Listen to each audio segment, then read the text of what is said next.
Yamana Gold just posted its Q1 earnings, the production north of 200,000 ounces of gold. Standout results reported for its stake in the Canadian Malartic mine in Quebec, which it owns, of course, with Agnico, and the Jacobina mine in Brazil. We're joined by Peter Marrone, Executive Chairman at Yamana Gold. Peter, thanks very much indeed. Always great to talk to you. It's great to speak with you as well, Andrew. Good to hear from you. So remind us what you're all about these days. I'm looking at a Stifel projection for your production this year. Your biggest single source of gold will be Malartic, both the open pit, and then you're planning to go underground at Malartic. Give us a timescale on that one. So the management of Malartic has come up with a mine plan that certainly we, as a partner of the Canadian Malartic Partnership, think is quite astute, and frankly, I'd use the word brilliant. I'm sure that our partner Agnico thinks the same. The idea was to bridge the gap between the open pit ending in 2027, 2028, with a wrap-up of productions coming from the underground. And as you're aware, the underground is a very large series of ore bodies in the range of more than 14 million ounces, likely getting bigger. And wow. In inventory as mineable is already 7.2 million ounces. So we're taking a two-pronged approach.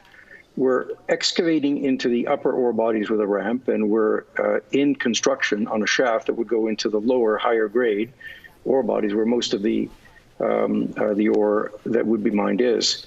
But by taking the approach that we're taking, we're actually getting production accelerated.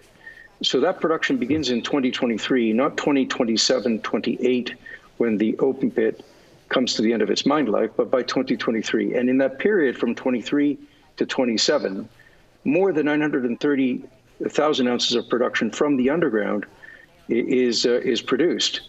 That supplements the cash flows of Canadian Malartic because we're processing that earlier than just from the underground. So without really affecting the underground value, because it's such a large series of ore bodies, as I mentioned, more than 14 million ounces, we get cash flow that even if I assumed a more modest gold price than present of $1,550 per ounce, more than 50% of the capex is covered by that cash flow, which is why I think it's a very astute plan.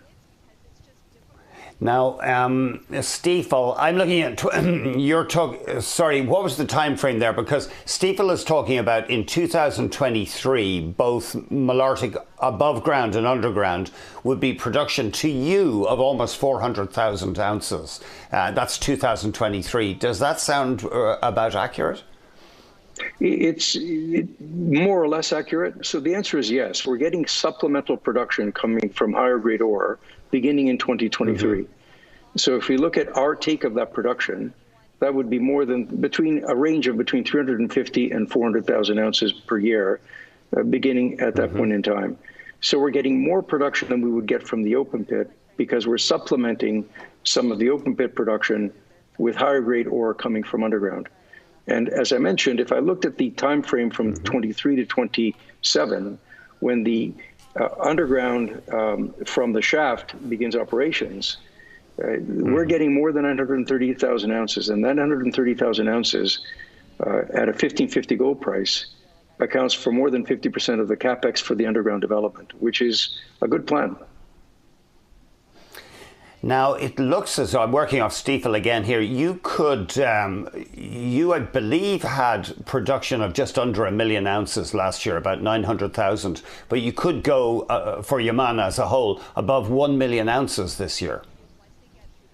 That's our guidance for the year. So we're guiding, Andrew, 860,000 ounces of gold and roughly 10 million ounces of silver on a gold equivalency basis using actual exchange ratio or dollar value for gold to silver. We're expecting that would be just over 1 million ounces of gold equivalent. And given where we were at the beginning of the year with the first quarter, gold equivalent of between gold and silver of just over 230,000 ounces ahead of our budget, that puts us in a very good position to meet our guidance for the year. So roughly how much of your revenue would be silver, Peter? So again, a good question. So we get about 13 to 15% of our revenue coming from silver, and the balance comes from gold.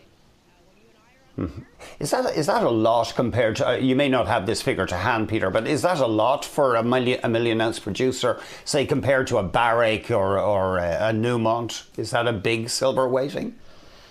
Yeah, it's tough for me to say, because I Sure. don't know the statistics of these other companies, but I'd say for us, it's a good balance. So to get, that exposure to silver, silver has a tendency of overperforming in a rising gold price environment. And silver also has additional uses, particularly as we electrify the world, and in particular with photovoltaic cells. And as that demand for silver increases, it seems to me normal and logical that silver price will continue to stay strong and likely go higher.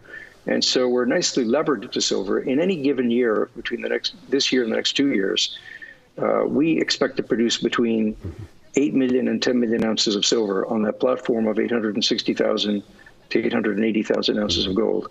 That's our guidance period. We expect to produce it for longer, of course, but that's for our guidance period.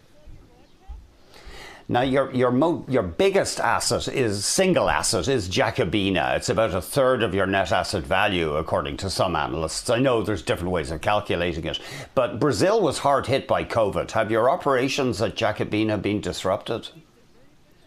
They have not. And the local community, the state in which we operate, and of course nationally, there's a recognition that mining should be considered an essential service.